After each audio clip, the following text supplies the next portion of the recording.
আসসালামু আলাইকুম। আপু, একটা কথা বলি? একটু ভাবুন তো, আমরা যখন খুব শখ করে রান্না করি, সব মসলা ঠেক দিলাম, খুব যত্ন নিলাম। কিন্তু শেষে যদি দেখি লবণের অভাবে পুরো খাবারটাই বিস্বাদ হয়ে গেছে, কেমন লাগবে তখন? খুব কষ্ট হবে, তাই না? আমাদের নামাজটাও কি এমন হয়ে যাচ্ছে না তো? ১০ বছর, ২০ বছর কিংবা সারা জীবন ধরে আমরা নামাজ পড়ছি। কিন্তু হাসরের ময়দানে যদি দেখি আমার অজান্তেই করা ছোট ছোট কিছু ভুলের কারণে আমার সেই কষ্টের নামাজগুলো কবুলই হয়নি, আল্লাহর খাতায় নামই ওঠেনি, তখন কি উপায় হবে আমাদের? আচ্ছা আপু, ভয় পাওয়ার জন্য বলছি না। আল্লাহ তো দয়ালু। কিন্তু যাচাই করার জন্য আজকের এই ভিডিওটা দেখা আপনার জন্য, আমার জন্য ভীষণ জরুরি। হয়তো অজুটা ঠিকমতো হচ্ছে না, কিংবা কাপড়ের কোনো অংশ সরে গিয়ে নামাজটাই ভেঙে যাচ্ছে, অথচ আমরা টেরই পাচ্ছি না। রসুলুল্লাহ সাল্লাল্লাহু আলাইহি ওয়াসাল্লাম বলেছেন, কেয়ামতের দিন বান্দার আমলনামায় সর্বপ্রথম নামাজের হিসাব নেওয়া হবে। যদি নামাজ ঠিক থাকে তবে তার সব কাজ ঠিক, আর যদি নামাজ নষ্ট হয় তবে তার সব কাজই বরবাদ হয়ে যাবে। সুনানে তিরমিজি, হাদিস নং ৪১৩, সহিহ। তাই আজ আমরা খুব যত্ন করে দলিল সহ দেখব মেয়েরা নামাজে সাধারণত কোন ভুলগুলো করে ফেলি। প্লিজ ভিডিওটা শেষ পর্যন্ত দেখুন। হতে পারে আজকের এই ২৫টা মিনিট আপনার ইবাদাতের জগৎটাকে চিরতরে বদলে দেবে, ইনশাল্লাহ। তো দেখেন আপু, নামাজের চাবি হল পবিত্রতা বা অজু। চাবি যদি ঠিক না হয়, জান্নাতের তালা কিন্তু খুলবে না। আমরা মেয়েরা তাড়াহুড়ো করে অজু করতে গিয়ে মারাত্মক কিছু ভুল করে ফেলি। ১.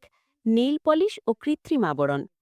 আজকাল আমরা ফ্যাশনের জন্য নখে নেইল পলিশ ব্যবহার করি, কিন্তু আমরা কি জানি সাধারণ নেইল পলিশ নখের উপর একটা প্লাস্টিকের প্রলেপ তৈরি করে, যার ভেতর দিয়ে পানি নখে পৌঁছায় না, আর পানি না পৌঁছালে অজু হবে না, আর অজু না হলে নামাজ হবে না।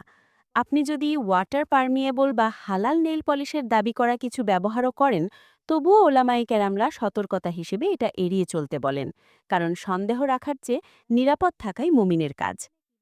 ২. চোখের মেকআপ ও ওয়াটারপ্রুফ মাস্কারা। অনেক সময় পার্টি থেকে এসে আমরা মেকআপ না তুলেই অজু করতে যাই, কিন্তু ওয়াটারপ্রুফ মাস্কারা বা আইলাইনার চোখের পাপড়িতে পানি পৌঁছাতে দেয় না। মনে রাখবেন আপু, চামড়া বা পাপড়ির একটা চুল পরিমাণ জায়গাও যদি শুকনো থাকে, অজু হবে না, আর অজু না হলে নামাজ হবে না। ৩. পায়ের গোড়ালি শুকনো থাকা। শীতকালে বা তাড়াহুড়োর সময় আমরা পায়ে পানি ঢালি ঠিকই, কিন্তু গোড়ালি বা পায়ের পেছনের অংশ শুকনো থেকে যায়। রাসূলুল্লাহ সাল্লাল্লাহু আলাইহি ওয়াসাল্লাম একবার কিছু সাহাবীকে দেখলেন তাদের পায়ের গোড়ালি শুকনো। তিনি উচ্চস্বরে বললেন, সর্বনাশ, শুকনো গোড়ালিগুলোর জন্য জাহান্নামের আগুন রয়েছে।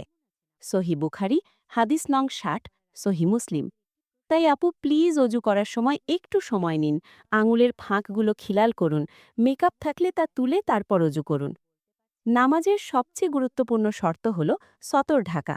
আমরা মেয়েরা অনেক সময় বাসায় ক্যাজুয়াল ড্রেসে নামাজ পড়ি, আর এখানেই অজান্তে ভুলগুলো হয়। ৪. পায়ের পাতা খোলা রাখা। অনেক বোন সালোয়ার বা ম্যাক্সি পরে নামাজ পড়েন, কিন্তু সেজদার সময় বা দাঁড়িয়ে থাকার সময় পায়ের পাতা বা গোড়ালি বেরিয়ে থাকে। উম্মুল মুমিনিন উম্মে সালামা রদিয়াল্লাহু আনহা রাসূলুল্লাহ সাল্লাল্লাহু আলাইহি ওয়াসাল্লামকে জিজ্ঞাসা করেছিলেন, মহিলারা কি শুধু কামিজ ও ওড়না পরে নামাজ পড়তে পারবে, নিচে ইজার বা পায়জামা ছাড়া? নবীজি সাল্লাল্লাহু আলাইহি ওয়াসাল্লাম বললেন, হ্যাঁ, যদি সেই জামাটা এতটাই লম্বা হয় যে তা তার পায়ের পাতার ওপরের অংশ ঢেকে ফেলে। সুনানে আবু দাউদ, হাদিস নং ৬৪০। অধিকাংশ ফিখিবিদদের মতে নামাজের সময় নারীদের পায়ের পাতা ঢাকা থাকতে হবে। যদি কাপড় ছোট হয় তবে মোজা পরে নেওয়াটা সবচেয়ে নিরাপদ। সামান্য অসতর্কতায় কেন আমরা নামাজটাকে ঝুঁকির মুখে ফেলব বলুন? উম, এবার আসি সবচেয়ে সেনসিটিভ একটা বিষয়।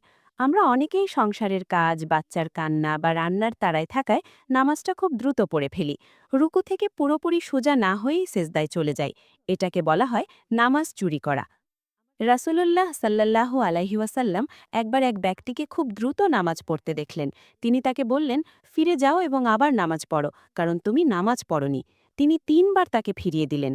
এরপর তাকে শিখিয়ে দিলেন যে রুকুতে গিয়ে স্থির হতে হবে, রুকু থেকে উঠে মেরুদণ্ড সোজা করে দাঁড়াতে হবে, এরপর সেজদায় যেতে হবে। সহি বুখারি, হাদিস নং ৭৫৭, সহি। আপু, রুকু থেকে উঠে সামিয়াল্লাহু লিমান হামিদাহ বলার পর অন্তত একবার সুবহানাল্লাহ বলার পরিমাণ সময় স্থির হয়ে দাঁড়ানো ওয়াজিব। আপনি যদি রুকু থেকে উঠেই সাথে সাথে সেজদায় পড়ে যান, আপনার নামাজ কিন্তু বাতিল হয়ে যেতে পারে। মুরগি যেমন ঠোকর দেয়, সেজদা তেমন হওয়া যাবে না। ৮. চোখ বন্ধ রাখা বা এদিক ওদিক তাকানো। অনেকে ভাবেন চোখ বন্ধ করে নামাজ পড়লে মনোযোগ বাড়ে, কিন্তু সুন্নাহ হল দাঁড়িয়ে থাকা সময় দৃষ্টি সেজদার জায়গায় রাখা। বিনা কারণে চোখ বন্ধ রাখা মাকরুহ। আবার অনেকে নামাজের মধ্যে এদিক ওদিক তাকান বা কাপড়ের নকশা দেখেন। আয়েশা রাদিয়াল্লাহু আনহা বলেন, আমি রাসূলুল্লাহ সাল্লাল্লাহু আলাইহি ওয়াসাল্লামকে নামাজের মধ্যে এদিক ওদিক তাকানোর সম্পর্কে জিজ্ঞাসা করলাম। তিনি বললেন, এটা হলো শয়তানের ছো মারা, যার মাধ্যমে সে বান্দার নামাজ থেকে কিছু অংশ ছিনিয়ে নেয়। সহিহ বুখারী, হাদিস নং ৭৫১। ৯. মোবাইল ফোন সামনে রাখা। এখন আমাদের বড় ফিতনা হলো মোবাইল। জায়নামাজের সামনে মোবাইল রেখে আমরা নামাজে দাঁড়াই। হঠাৎ নোটিফিকেশন লাইট জ্বলে ওঠে বা মেসেজ আসে, আর আমাদের চোখ চলে যায় স্ক্রিনের দিকে। আপু প্লিজ, মাত্র ১০ মিনিটের জন্য দুনিয়াটাকে একটু দূরে সরিয়ে রাখি না। মোবাইলটা সাইলেন্ট করে দূরে বা উল্টো করে রাখুন। চলো লাপু, এবার নামাজের ভেতরের কিছু টেকনিক্যাল ভুল নিয়ে কথা বলি, যা আমরা অনেকেই জানি না। ১০. সেজদায় হাত ও কনুই বিছিয়ে দেওয়া। অনেক বোন সেজদা করার সময় কুকুরের মতো ২ হাত ও কনুই মাটিতে বিছিয়ে দেন। এটা ঠিক নয়। রাসূলুল্লাহ সাল্লাল্লাহু আলাইহি ওয়াসাল্লাম বলেছেন, তোমরা সেজদার সময় সোজা হয়ে থাকো এবং কুকুরের মতো ২ বাহু বিছিয়ে দিও না। সহিহ বুখারী ও মুসলিম। যদিও মহিলাদের সেজদা পুরুষদের চেয়ে একটু জড়সড় হবে, কিন্তু তার মানে এই নয় যে পুরো হাত মাটিতে বিছিয়ে দিতে হবে। হাতের তালু মাটিতে থাকবে, কিন্তু কোনোই মাটি থেকে একটু ওপরে থাকবে। ১১. কাতার সোজা না করা বা একা দাঁড়ানো। জামাতে নামাজ পড়ার সময়, যেমন ঈদের নামাজ বা হজের সময়, মহিলারা অনেক সময় পায়ের সাথে পা মেলাতে চান না, ফাঁকা ফাঁকা হয়ে দাঁড়ান। এটা সুন্নাহের খেলাফ। আবার বাসায় নামাজ পড়ার সময় অনেকে কিবলার দিক ঠিক আছে কিনা তা কম্পাস বা অ্যাপ দিয়ে যাচাই করেন না, অনুমানে পড়েন।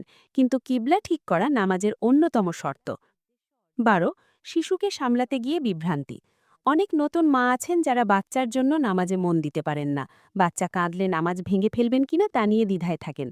আপু, ইসলাম খুব সহজ। রাসূলুল্লাহ সাল্লাল্লাহু আলাইহি ওয়াসাল্লাম তার নাতনি উমামাকে কোলে নিয়ে নামাজ পড়েছেন। তিনি কোলে নিয়ে দাঁড়াতেন, সেজদার সময় নামিয়ে রাখতেন। সহিহ বুখারী, হাদিস নং ৫১৬। যদি বাচ্চা খুব কান্নাকাটি করে বা বিপদে পড়ার ভয় থাকে, তবে নামাজ ভেঙে বাচ্চার কাছে যাওয়া জায়েজ। এতে গুনাহ হবে না। আল্লাহ আপনার মায়ের মন বোঝেন।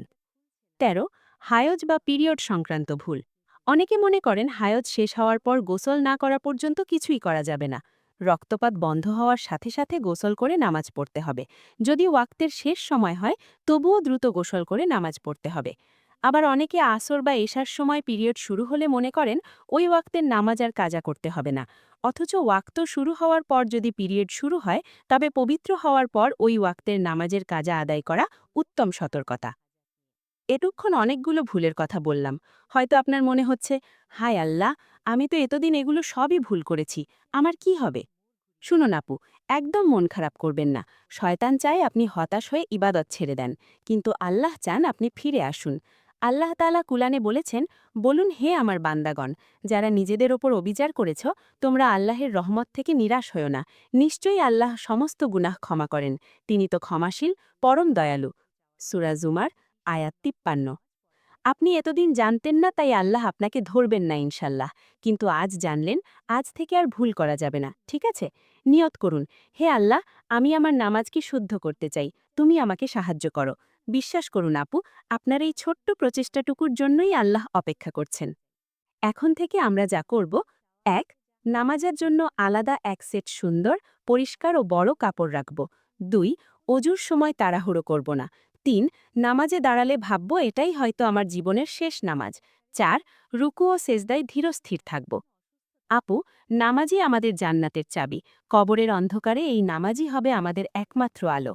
দুনিয়ার ব্যস্ততা তো থাকবেই, কিন্তু আজরাইল আলাইহিসসালাম যখন আসবেন, তখন রান্না, বাচ্চা, স্বামী, সংসার সব পড়ে থাকবে। সাথে যাবে শুধু এই সেজদাগুলো। আসুন না, আজ থেকেই আমরা আমাদের নামাজটাকে নবীর সাল্লাল্লাহু আলাইহি ওয়াসাল্লামের দেখানো পদ্ধতির মতো করার চেষ্টা করি। আল্লাহ আমাদের ভুলগুলোকে ক্ষমা করে আমাদের নামাজগুলোকে কবুল করে নিন। আপনার কাছে আমার একটা ছোট্ট অনুরোধ, এই ভিডিওটা আপনার মা, বোন, ভাবি বা বান্ধবীদের সাথে শেয়ার করুন। কে জানে, হয়তো আপনার একটা শেয়ারের কারণে কোনো এক বোনের নামাজ শুদ্ধ হয়ে যাবে, আর তার সওয়াব আপনি কবরে শুয়েও পেতে থাকবেন। ভিডিওটি কেমন লাগলো বা আপনি কোন বিষয়টি জানতেন না তা নিচে কমেন্টে লিখুন। হে আল্লাহ, আমাকে শুদ্ধভাবে নামাজ পড়ার তৌফিক দিন। আমাদের চ্যানেলে নতুন হয়ে থাকলে সাবস্ক্রাইব করে আমাদের দিনী পরিবারের সদস্য হয়ে যান। দেখা হবে আগামী ভিডিওতে। ভালো থাকুন, আল্লাহের আমানতে থাকুন। আসসালামু আলাইকুম ওয়া রাহমাতুল্লাহি ওয়া বারাকাতুহু।